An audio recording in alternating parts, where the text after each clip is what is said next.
This is the current federal tax developments for the week of November the 16th, 2020. Current federal tax developments are brought to you by Kaplan Professional Education and by your state Society of CPAs. I'm Ed Zollers, and I'm broadcasting this week from Phoenix, Arizona again. We're going to talk about what's happened this week in the area of federal taxes. Our topics this week: first, we're going to start and talk about the IRS issued a ruling, or we're told they're going to be issuing a ruling regarding the status of those expenses that we have paid that we can use to get forgiveness from the PPP loan we might have received, but for which we may not have either applied or gotten any sort of information on whether we will be allowed to claim forgiveness on those items by the end of the year.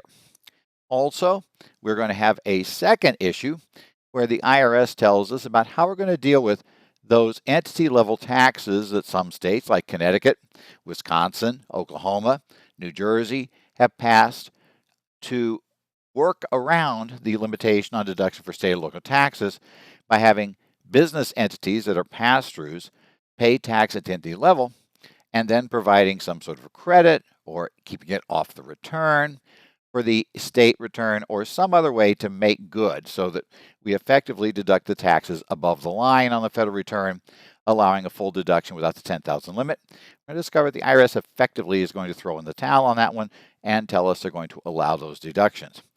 Finally, we're going to talk about a case that came up this week where a taxpayer tried to claim that his single-member LLC was acting as an agent for his IRA custodian, and it would have allowed him, in his view, to use the funds, therefore, that were in the IRA to make investments to purchase loans, kind of private loans to be paid back and go back into the IRA. So we'll talk about how the courts felt about that particular issue. But let's start out with an article that appeared this week in Tax Notes Today Federal, written by Eric Yock. And the article talks about the issues and is entitled PPP Borrowers Brace for Potentially Problematic IRS Guidance. The article was found in Tax Notes Today Federal on November the 14th. If you remember, when we first got the PPP loan program, that was found in the CARES Act, and as first written, the law provided that when we got our loan, we would have 8 weeks to spend the money on things that would, if we spent the appropriate things and didn't cut our employees' hours by too much, didn't reduce their salaries or wage rates by too much, we would be able to get forgiveness by using it for appropriate expenses. And we also had that this loan we would not pay tax on, or we would not have to start paying on the loan, paying any principal or interest on it, for 6 months. So at that point, under that program, you had this program, which presumably if you were not a fiscal year taxpayer, you were a calendar year taxpayer, the odds were that you were going to spend it because you got this loan in May, late May, early June. You were going to spend it, right, over 8 weeks. You would then want to go ahead and apply for your forgiveness. So hopefully you had the entire loan forgiven before that 6-month period ran. So in that environment, on April the 30th, the IRS issued guidance on what happens to the loan, to the expenses paid that are reimbursed by that loan for tax purposes. The CARES Act had provided in Section 1106I that the actual forgiveness of the loan would not be considered taxable income to the borrower. That was a specific line item. But the law did not say anything about what happened to those expenses. In Notice 2020-32, the IRS decided that those expenses represented expenses related to tax-exempt income, seeing the cancellation of debt on the PPP loan that was not going to be included in income as being tax-exempt income, and as such, under Section 265A1, no deduction would be allowed to the taxpayer for any expenses paid that came from those tainted funds. Now, that position was one that did not exactly thrill the chairs of the tax writing committees, either Senator Grassley or Representative Neal. It also didn't thrill a number of other members of Congress, though not all were unanimous in believing that the guidance was in error. But regardless, we have the Treasury telling us this. Now, at that point, remember, In theory, because of short time frames, it's pretty clear that calendar year taxpayers, which are going to make up the largest group, they would most likely already know before they filed their return, if they didn't want to go ahead and start paying on the loan, they would have already known by that point whether or not they would have had forgiveness and what amount. So we didn't really have a problem of hitting the end of the year for most taxpayers and not yet having a decision on whether the debt had been forgiven. But when Congress passed the Paycheck Protection Program Flexibility Act in June of this year, that all changed. Under that program, we had 24 weeks. For 24 weeks to spend the money instead of 8. So we tripled our time frame to spend the money.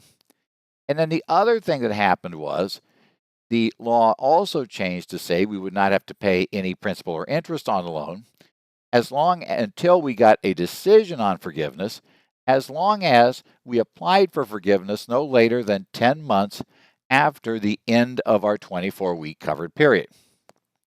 Well, that's, at that point now, when you think 24 weeks plus 10 months, there are going to be a lot of people that will not need to apply for forgiveness before the end of December. As well, Congress kept talking about adding a provision that would give some sort of automatic relief or self-certification that qualify for forgiveness for loans up to $150,000. Now, because of that, the banks looking at two things. Number one, people did not have to apply for forgiveness until 10 months after the end of 24 weeks. So there's no rush from their perspective to have applications open for forgiveness. And number two, we might be able to get rid of the vast majority of our loans and only have to deal with really big ones where we'll have to do a lot of work to verify documents they send us. So a lot of the big banks have been slow walking, shall we say, the ability to go around and apply for your loan forgiveness. So in many cases, those large banks, even today, borrowers cannot start the application process for forgiveness. We also discovered when the SBA put their guidance out on the forgiveness process that it might take up to 150 days for us to get a final decision. The bank would have 60 days to decide, what they thought based upon what we submitted as to how much we should be forgiven of the loan. And then they would submit their decision to the SBA, who would then have 90 days to look over that and review it. So if both parties took the maximum period of time to review, it could take 150 days to get the item reviewed.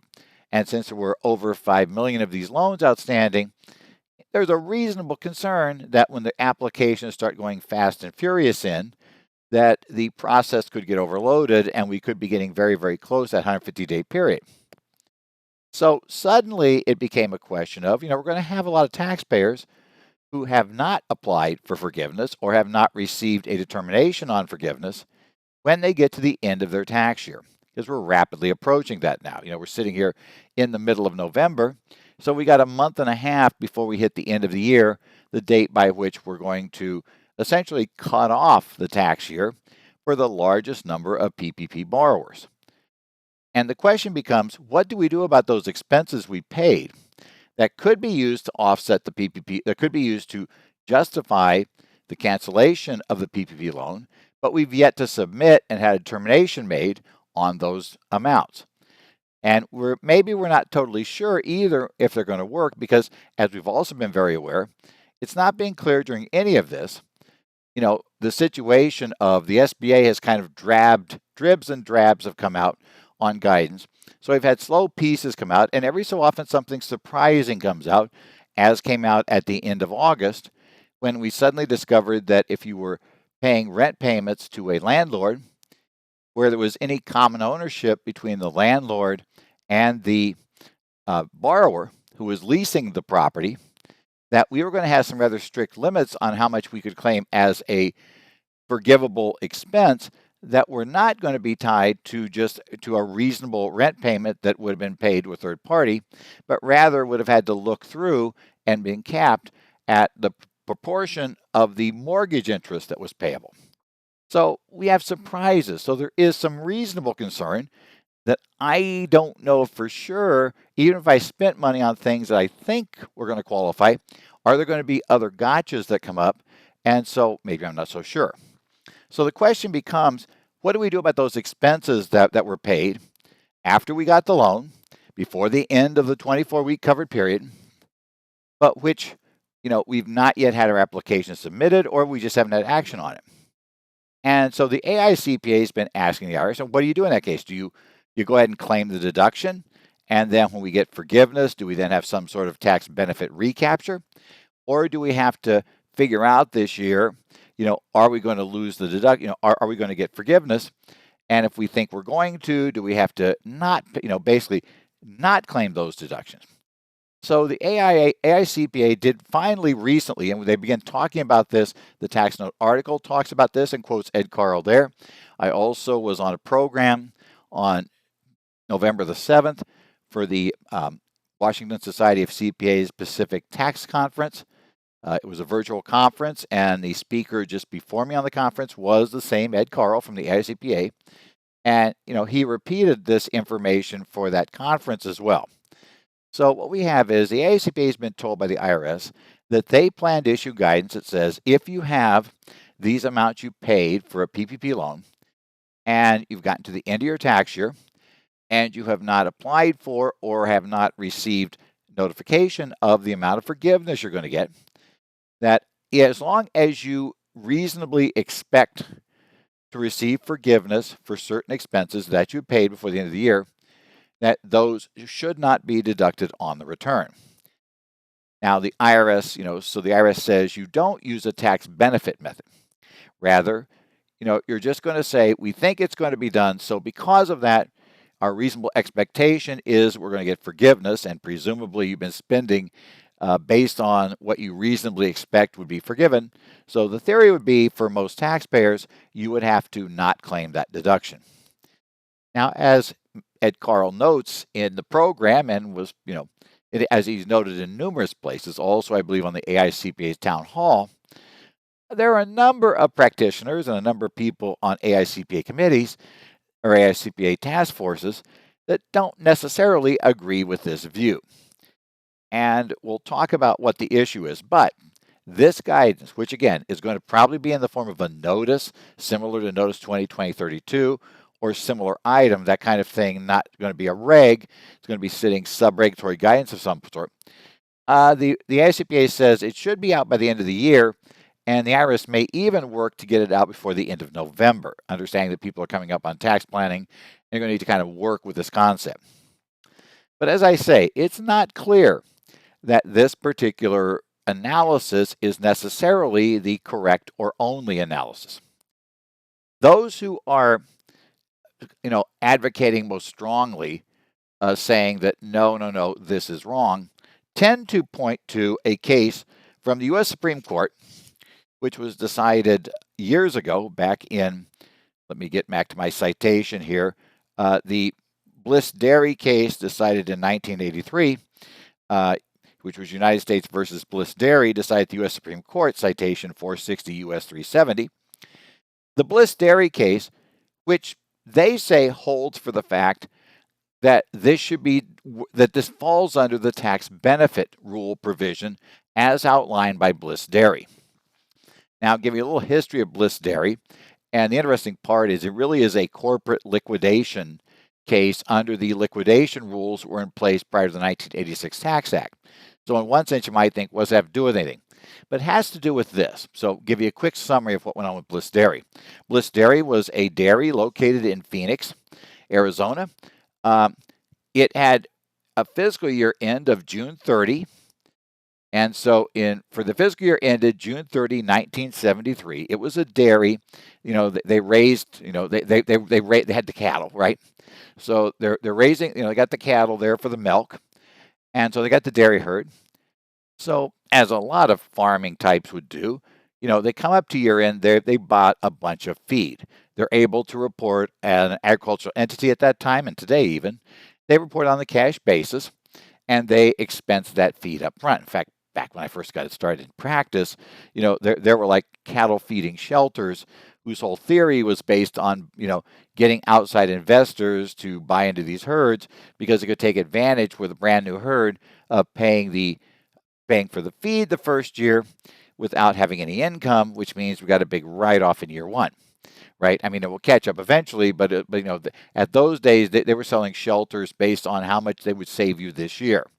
So we had those kind of cattle feeding tax shelters, which, by the way, tended to have problems, but hey, you know, that's how it went. But in any event, so they do that legally under the law. They claim the deduction. 2 days into the next year, like on July 2nd of 1973, so 2 days after the close of that fiscal year, they execute they sign up for the articles, for documents, for a plan of going to be of liquidation of the corporation, which at that time you could conduct, and it was a tax-free structure. So the corporation did not pay any tax on gains on any items sold, nor did it pay tax if it just distributed the assets to the shareholders. In this case, they were effectively just going to stop operating in corporate form and start operating as, I presume, going to be a partnership running a farming activity. So they kicked it out that way. And what happened under the law at that time was the method they chose to use, which allowed under the law at that time, said in that liquidation that if you did what was called a 1-month liquidation, we also could avoid, to some extent, depending upon the structure of your earnings and profits, but you could avoid, most or even all, or any, you could put paying tax on, most or not pay tax on any potential gain on liquidation, because you would just allocate your basis of your stock to the assets that were there. Well, what that meant was this feed essentially got basis added back to it with no tax being paid, and therefore that basis got written off again as going to be written off again by the individual shareholders when we end up in the partnership actually consuming that feed, because it gets basis suddenly and we use it again. Now, the question was, did Bliss Dairy, was this okay? Bliss claimed this big deduction when in fact we knew that we weren't really going to use, we're going to say that feed didn't end up being used. And the Supreme Court, in an opinion authored by Sandra Day O'Connor, said, yeah, there's a problem. But the problem is, it was perfectly okay for Bliss Dairy to claim that deduction for the year ended June 30, 1973.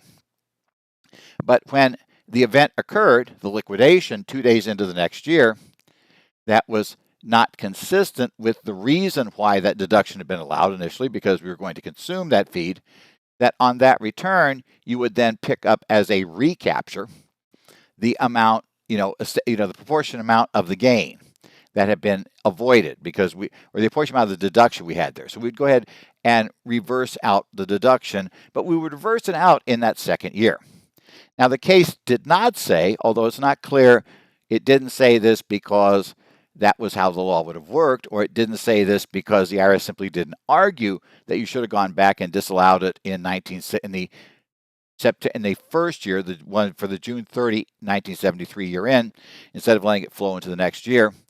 But as we said, so we had this there, and the argument's going to come down very simply. In Bliss Dairy, it's clear. Obviously, it probably was not the case that at midnight on June 30th, 1973, that the officers, shareholders, etc. of Bliss Dairy were totally unaware that they planned to liquidate in 2 days. And then something happens, the morning of the 2nd of July, they wake up and suddenly, hey, we need to liquidate today and get it done, right? Presumably, we can assume there's a real good chance that they knew back in June that they were going to be liquidating early in the next year. In fact, that was part of the plan, probably was how they're going to do it. So conceptually, the idea is, the argument is, well, this is similar to the PPP loan. Even though we're going to apply in the following year, and we know that we are going, maybe we feel really good that we're going to get that benefit of the offset, it still hasn't happened as of the end of the year. And we do have an annual accounting system for taxes. And so the idea would be, the IRS told us under 265 that, well, we really shouldn't. We don't get that deduction. Their primary theory was because of that link to tax-exempt income. Well, as people who are pushing the Bliss Dairy theory point out, we don't have any tax-exempt income yet. right? We have a loan. We have to pay back a loan. That's never income unless it turns out we don't have to pay it back. So without tax-exempt income, the argument goes, there can be no exclusion under 265A1. That tax-exempt income occurs the next year. Bliss Dairy tells us what we're going to do is claim the deduction in the first year and claim the recapture, capture it back under a tax benefit rule when we finally would get the forgiveness. Okay, now obviously the assumption is that the IRS will not agree with that. Whether the IRS will choose to tell us about Bliss Dairy and why Bliss Dairy is obviously wrong in their notice remains to be seen. It certainly seems a lot of people are telling the IRS about Bliss Dairy on this issue, so we'll have to watch how it goes.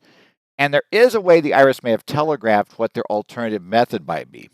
In that notice 2020-32, the IRS did put forward an alternative theory about why these expenses that are going to be taken care of by the PPP loan proceeds and then forgiven, why we shouldn't be allowed deduction. And they go their second theory, which is almost an afterthought. At the very end of the explanation, they said, well, and by the way, it also wouldn't be deductible because this represents expenses you are paying that you expect to be reimbursed. And if you have an expectation of reimbursement, then essentially you just don't get a claim to deduction. And you can think about this in the context of, talking about an individual who has a right to be reimbursed expenses by their employer, let's say under an expense arrangement. Back when we could deduct employee business expenses, you couldn't claim the deduction because you had a right to be reimbursed. And even though you had not yet been reimbursed, you couldn't claim the deduction and then wait and pick up, the next year under tax benefit, pick it up.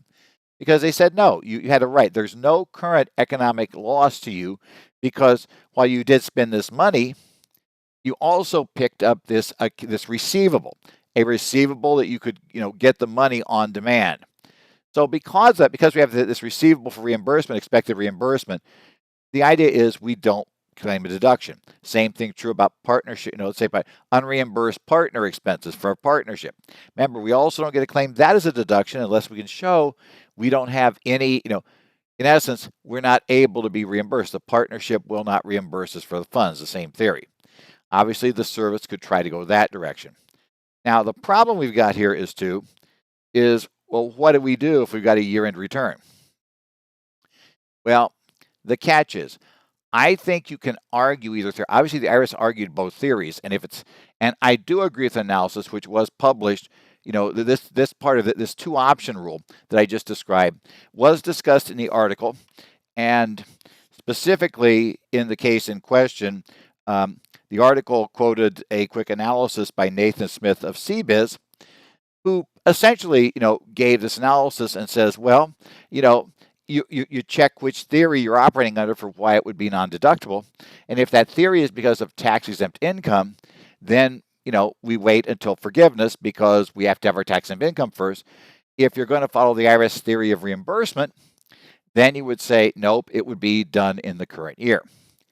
Well, realistically, if we actually get this notice as well from the IRS, but even if not, I think you need to have a conversation with your client about these options we have for these expenses. And, which way do they want to go? Because it could change it by a taxpayer's, what they feel about, their risk tolerance, what type of tax positions they feel comfortable taking. Also, the issue about, how things work with them. It is their choice. But I would also suggest, no, it's not a bad idea, is if you can put these taxpayers on extension, because we still have a reasonable chance that Congress will moot this point entirely by passing a bill that was going to allow you to claim these expenses. Certainly, there's a lot of support for that in the Congress. I think it's a majority support. It's bipartisan. So the problem is we have to find a bill to hook it to. Currently, the main party that does not want to have it done that way appears to be the Treasury Secretary, because, he made that statement about this being Tax 101, that you can claim no deduction. So keep your eye on this, but be aware we may have something coming out now, even if you might not like it. Next up, Notice 2020-75. This is out, issued on November the 9th. A number of states, after we got the $10,000 cap on deductions for state and local taxes on Schedule A, remember there was a lot of talk about workarounds. Now, some states went out and did, quote, the tax credit workarounds, right, where you would make a contribution to a fund that would pay for certain state, things that currently are being paid for by the general state revenues. And if you did that, you would get a credit against your state taxes. And the IRS moved quickly to shut that down. We have regulations now that basically have clamped down, and in the IRS's view, you can't do that. And they're probably correct in that view. But at the same time, another state went a little different way. Most of the states that are doing something went that tax credit route initially. But the state of Connecticut went a different route. They became mainly concerned about, okay, we can probably insulate business taxpayers, was their theory. So if you have, let's say your income's coming from a partnership or S corporation, and you go ahead and impose a tax on the partnership or S corporation that is paid. And in the Connecticut case, the partner or S corporation shareholder would get a credit against their state income taxes, representing, an offset to take care of the fact that the entity had had a tax imposed on it. Now, the IRS said, well, we're going to shut that down too. They said at the same time, they said we're going to shut down these credits. But although they moved with an analysis on the credits, they never really moved on this issue, right? Now, these state things went beyond Connecticut. We saw programs that went differently. For instance, we saw states adopt, like we see in New Jersey, a program where you opt into this. You don't have to pay this tax. You can decide to pay this tax. So it's optional. We also saw states like Milwaukee, I would say Wisconsin, not Milwaukee, Wisconsin, the state, not the city, state of Wisconsin, where they said, well, what we're going to do is say, yes, you can elect in, but instead of giving you a credit against your taxes, we're just going to say that we're going to allow you to subtract out the pass-through income before you compute your tax on the state return. So we just won't have you pay tax individually to the state on this. The entity will have paid the tax for you. But because of that, of course, you effectively are going to still get the deduction. And then we've had various other variants with other states, Oklahoma, Arkansas, Rhode Island. New York, I believe, did it as well. So we've had various odds on this. Well, the catch was, while the IRS said it would not work, the IRS ended up with a problem. A lot of commentators began noting that it was going to be difficult for the IRS to come up with a theory to shut this down that was not going to run into trouble with pre-existing taxes like the California tax on LLCs, gross fees, or the Texas franchise tax, or New York State, the New York whatever that tax is that the city of New York pulls off on unincorporated businesses.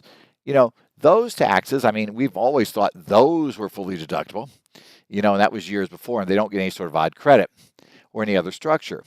And the other problem was, while the IRS could object to the fact that it's refundable, let's say that you got a tax refund, well, then the fix would be to switch over and just make it like Wisconsin and say, nope, we're just going to get a subtraction from income because, hey, that's just having Wisconsin tax it like a C Corp, right? And, we've always had that historically. There have been a few states that have not accepted S corporations or have allowed you to have an S corporation tax as a C. Or conversely, say, and then you say, well, Wisconsin's problem is it's voluntary. Well, then, okay, let's have Wisconsin then adopt the Connecticut version. So if we did a program that was not voluntary, that had the pass-through entity tax in the same manner as a C Corp, a pure entity, and therefore removed it from the calculation of individual state tax, well, okay, that would work. And basically all the IRS would do by putting up those objections that could shut it down for those other issues is just convert them all over to something that would work, and it would happen instantly. So the IRS decided now that, we're just giving up. They're through in the towel.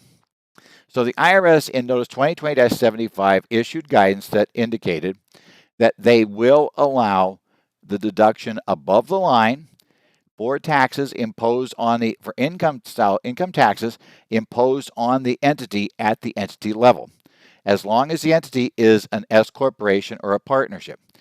Key warning, the notice does not discuss any such tax that might apply to a single member LLC.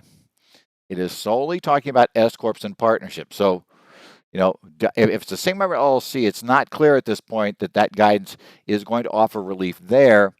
And the IRS there may be playing on the whole line about disregarded entities. And their theory is if they allowed that, they would have to allow just a tax on a standard Schedule C without an LLC to happen. And, Yeah, they may decide that, nope, we're not going there, because then it seems like we could do all kinds of other things. So they may stick with that. It has to be an entity to do it.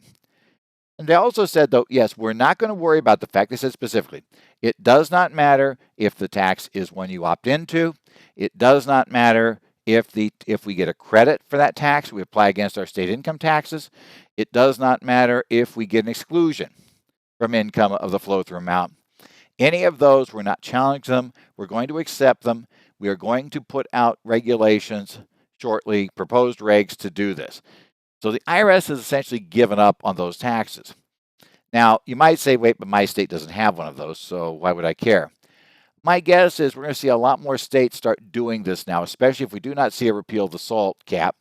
And my guess is I don't think we're going to see a repeal of the SALT cap. I thought it would have been iffy, even if there had been 100% control in a blue wave.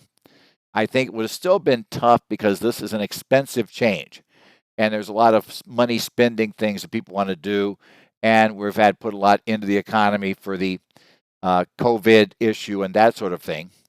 So I thought anybody wouldn't get it. And now that I think it's very likely that we are not going to see all of the government offices in control of the same party. It's basically now, we're going to say, seems like it's a pretty good shot. Well, actually, very good shot. The House is going to be in control of the Democrats. Seems like a pretty good shot. The president's going to be a Democrat. But it also seems like the Senate, it's probably going to stay in Republican control unless the Democrats were to win both outstanding Senate seats in the runoff in Georgia coming up January 5th. And even if they pulled that off, they would just barely have a majority, which means any particular Democratic senator that did not want to go along with some program could kill it. And there's going to be Democratic senators who are going to be concerned about deficit issues. And yeah, so I'm thinking the 10 grand cap's going to hang around. Could be totally wrong. I'm often wrong on these things, but I think it's going to hang around. And if it hangs around, I think you're going to see more states start adopting this program. Comes from the state standpoint, it's basically makes the state look a bit more competitive in a business context because it's the same tax, so it's not as if they're asking for more tax, but they do move it so that the people living in the state get more of a federal subsidy from that standpoint.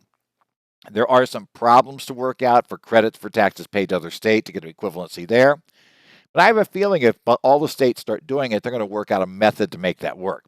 So keep an eye on this. I suspect we will see more states doing it unless we see a repeal of the SALT cap. And even if we saw a repeal of the SALT cap, we might see people do this if the old AMT came back. Because again, above the line taxes did not cause us problems with AMT. Below the line taxes did. So interesting issue.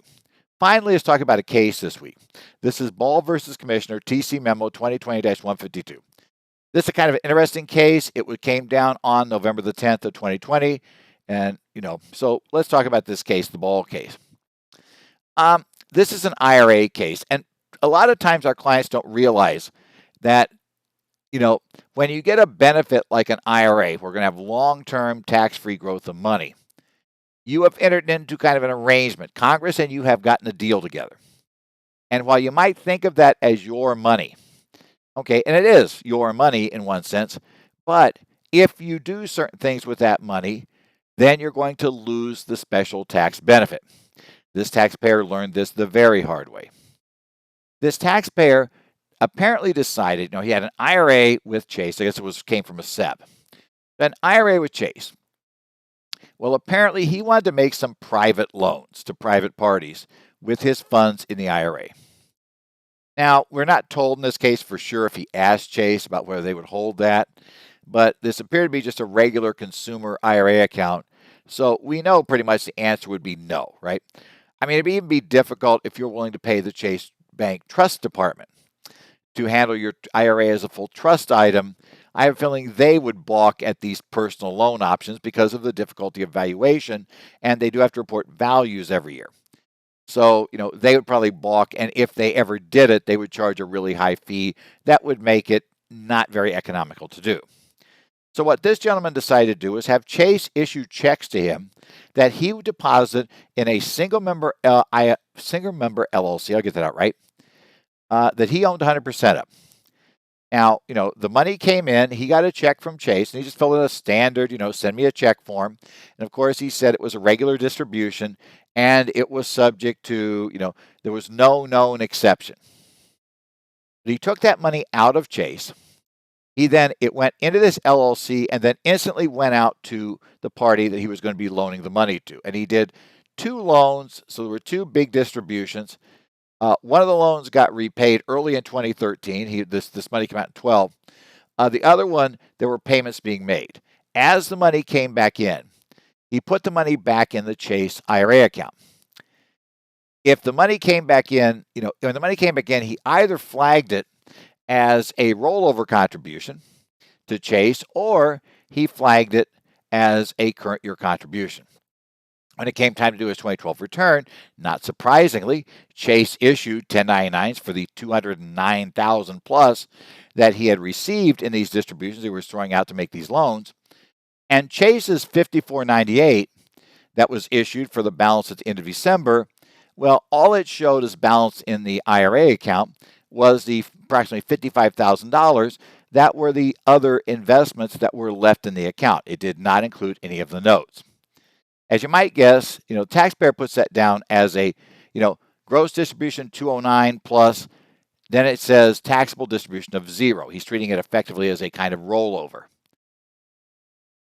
Okay, the IRS, of course, gets this, and they start matching up.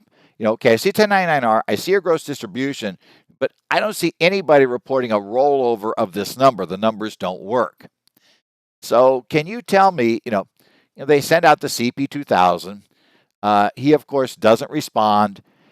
They go ahead and they assess the tax plus the, and it was about $69,000 worth of tax plus the, the negligence, the penalty, the accuracy-related penalty for having a substantial understatement of tax, which is 20% of that tax, that amount. And, he then objects and goes to tax court. Now, his claim was, he had invested, he had the repayments. He's saying, this LLC acted as a conduit agency arrangement, that I was acting on behalf of Chase. Now, the court said, actually, there are some cases where we've held that that's okay. That funds may have temporarily touched what looked like an account under the control of the taxpayer, but was used just to get the money from, one IRA into the other IRA with a temporary conduit arrangement. But the court said in this case, this doesn't meet the requirements. They're saying, here's the problem. First thing is, it's tough to say this was an agency arrangement to enable the investment to be made out of the Chase accounts, for Chase to still be the custodian of, because Chase had no idea what you were doing with this account. There's no sign whatsoever Chase ever considered this to be in their account. And there's no rule, no view whatsoever, you even asked Chase about it. They're saying, so this does not appear to be an agency matter. And even though when your notes were saying that it was with your SEP account, they're saying, still, all of this money was under your personal control. And you had total personal control. So, and your SEP was not a qualified IRA custodian, to be totally honest. That's another problem you'd have in this thing. And Chase clearly is not the party saying they're holding it. So we're going to say it's taxable. Well, he did try one other option. He said, well, okay, but here's the catch. I never deposited any of the checks into an account in my name. The money went straight into an account that was an account owned by the LLC and then went into the loan. So since I never got the money, it can't possibly be taxable to me as a distribution. The tax court said, nah, that's not how that works. The distribution generally will be considered to be issued to the to the recipient will tend to be the person who has the right to receive it, right? The owner of the account. Yes, they said there have been some special cases where that's not the case, such as when a soon-to-be former spouse managed to raid the IRA account of the other spouse before the divorce got started without that person's knowledge. They said, okay, in that case, we agreed that that person was not the one to be deemed recipient. But merely you knowingly directing the funds to another party, nope, you're the recipient. So it held that this was taxable. The real takeaway from this case is to understand that there are rules here, right? And our clients, lots of times, they're in an IRA, but they want to say, they start chafing at this limitation because, darn it, Charles Schwab won't let me go buy a rental and stick it in the IRA. They say they won't deal with that. And, well, I should be able to do that. So I'm going to go out, I'm going to get a rental. But of course, and then don't worry about it. I'll just put it in Charles Schwab's name without telling them, or whatever as custodian of the IRA. And we had a case almost exactly like that a couple of years ago, if you remember, we talked about on this program, where the taxpayer lost on that too. Taxpayers have to realize that IRAs and retirement accounts have very, very specific rules. And you've got to be very, very careful what you do with it. And as I would tell a client, the advantage of using Chase or, a standard Chase account or Bank of America account or a, Charles Schwab brokerage account, Fidelity account, is probably going to be the fees are going to be a lot lower than they would be if we went out and got a specialized trustee to do it. But the trade-off there is that those companies do those nice low fees because you've given them relatively simple assets to deal with. Well, if you want to have a more complicated, messy asset where there are risks of having, problems we can run into there with, when we talk about prohibited transaction issues, if there's a improper relationship, if it's dealt with, is there some benefit to you that we have to worry about all those things? Well, you're going to pay a whole lot more to have an account like that work, and it's going to be very, very easy to accidentally blow it up. So you got to probably pay, not only get the custodian in there, who you're going to pay decent fees to, but you're probably also going to have legal counsel that's going to have to come in every time you do anything to verify you're not causing a problem. So mechanically, it makes an IRA a bad area to do this, even if it is not technically like a collectible that's barred from you having in the IRA. But it's still going to be one of those that just mechanically, it's not going to make economic sense. So be careful of that. You all know those clients who chafe at that, who don't want the government telling them what to do. And I say, well, that's fine. But if you don't want the government telling you what to do, then don't get into a government program. That's kind of the change. If you're in a government program, the government will tell you what to do. If you don't want the government to tell you what to do, you can invest these funds on your own. Now, they're going to tax you on them, right? Because they're going to tax any income, but you will have total freedom to do what you want. There's your choices. And sometimes clients don't like to hear things like that. They want the good side, the reduction of taxes, all the tax breaks, but they don't want to hear about the part that those breaks are only available if you agree to play by the government's rules. And in this case, obviously not playing by the government's rules turned out to be very expensive for this taxpayer because, by the way, did not get out of the penalty either. The court found that he had no reasonable basis for the position he took. And so because of that, tough luck. You owe the 20% penalty on the, on top of the tax you're going to pay plus the interest. I do have a couple of webcasts coming up with the New Jersey Society of CPAs over the next couple of weeks. The first one will be coming up this coming Wednesday. We'll be doing an 8-hour session for current federal tax development, so we'll take you up with the updates there, what's happened just very recently in taxes essentially from the latter part of last year all the way through to today. So probably looking at the Secure Act and other big things that have happened. Then on the 30th of November, I will be doing what's going to be a session on the PPP loan program.